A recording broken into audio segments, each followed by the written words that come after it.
Qəsdin 342.5-ci maddə ilə protokol tərtib olunur. Zəhmət olsa, səhvdən yoxdur. Oktyabr ayının 20-sində, noyabr ayının 20-sində də Respublika ərazisində Daxili İşlər Nazirliyi eyni zamanda Ekologiya Təbii Sərvətlər Nazirliyi təmiz hava ilə start verir. Əsas məqsədimiz ekologiyanın eyni zamanda insan sağlamlığına verən ziyanın qarşısının alınmasıdır. Və nəqliyyat vasitələri saxlanılır. Mühərriklərdən atmosferə xərclərin qazının miqdarı su texniki vasitələrdən yoxlanılır.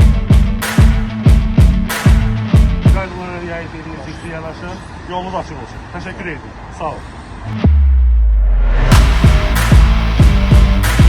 İndisi nəqliyyat vasitənizin mühərriklə atmosferə xərclərin qazının miqdarı su texniki vasitələrdən yoxlanılacaq. Yoxunuz əmək olmazsa.